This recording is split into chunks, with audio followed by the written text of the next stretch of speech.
She was bleeding out, alone. Her throat was cut. The lights were out. The phone line had been severed. And then, someone started pounding on her door. He said he was there to help, but her 911 dispatcher said, "Don't open the door." What happened next exposed a terrifying truth hiding behind a badge. Before that night, Jennifer Morey was just a young attorney in Houston, building her career.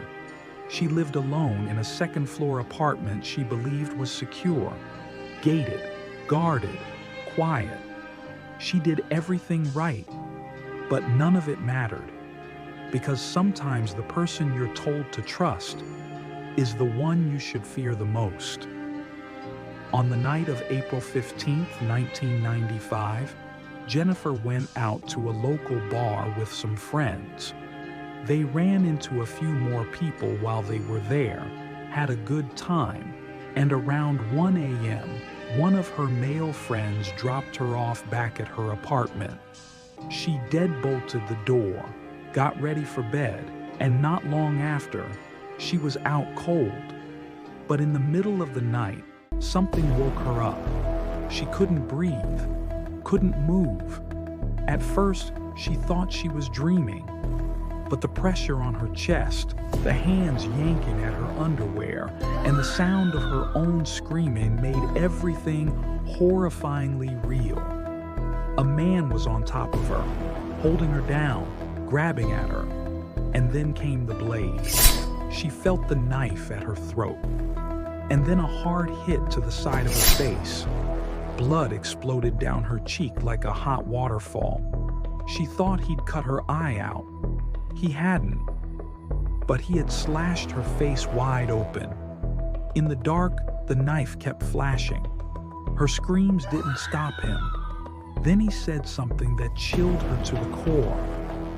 "Jennifer, shut the hell up." He knew her name. That's when something shifted in her mind. Her panic turned to calculation. If he knew her, maybe she could get through to him. Then he slit her throat. He told her not to look at him. And even though her instincts screamed to memorize his face, to collect details like any trained lawyer would, she obeyed. She didn't want to push him any further. He dragged her across the room, told her to go into the bathroom, said he'd be right back. That's when she did something that might have saved her life. She slammed the door. There was no lock, but she wedged her body against it, bracing her feet against the tub to hold it shut, even as her neck gushed blood. Minutes passed like hours. Then, silence. She could hear him walking around her apartment, grabbing things, moving things. Then, the sound of his pants zipping up. She stayed frozen in the dark, bleeding out, clutching a wad of toilet paper to the hole in her throat. She knew if she stayed there, she'd die. But she didn't know if he was still on the other side of that door. Eventually, she made a terrifying decision. She had to open it. Her hands were slick with blood, and the door was jammed. But after fumbling and fighting with it, she finally got it open.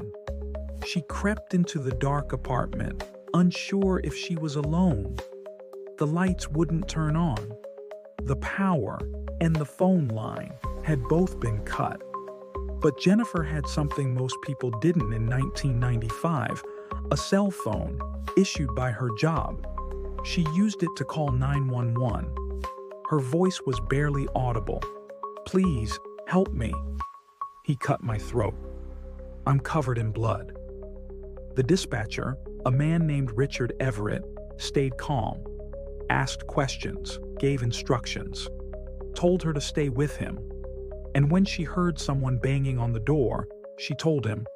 Help had arrived, but Richard checked his screen. First responders hadn't gotten there yet.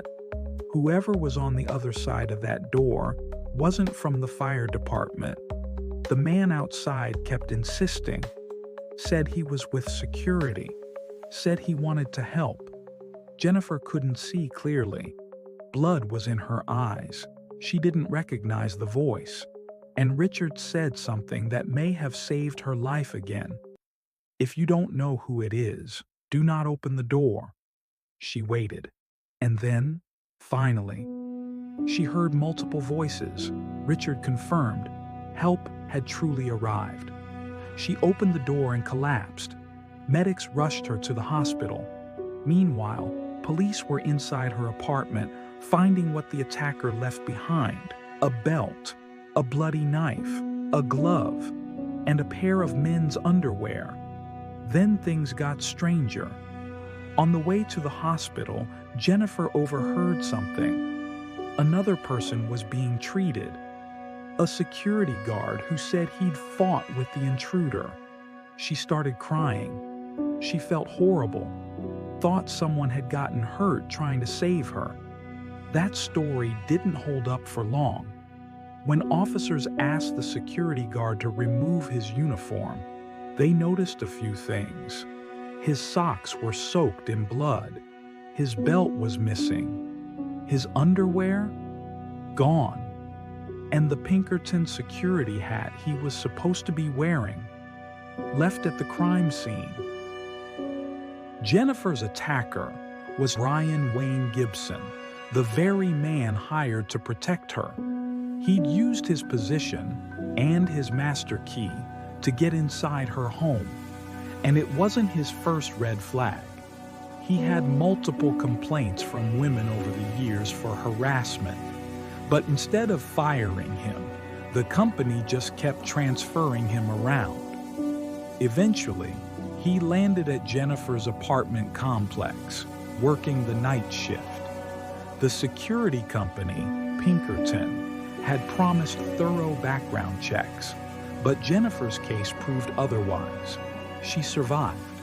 After surgery and a long recovery, she never returned to that apartment, except to pack up and leave. She later said it was a series of small miracles that saved her life. The knife had hit a gold necklace, a graduation gift from her mother, instead of slicing straight through her throat. The blade missed her jugular by millimeters, missed her facial nerves completely. And then there was Richard, the dispatcher, his instincts, his calmness, his voice. Jennifer said, "If I had opened that door, I'm convinced he would have finished the job." She and Richard remain friends to this day. He even attended her wedding as a guest of honor. Jennifer didn't just survive. She built a successful law practice, became a mother, and in 1998, she sued Pinkerton and won a settlement for what they failed to prevent.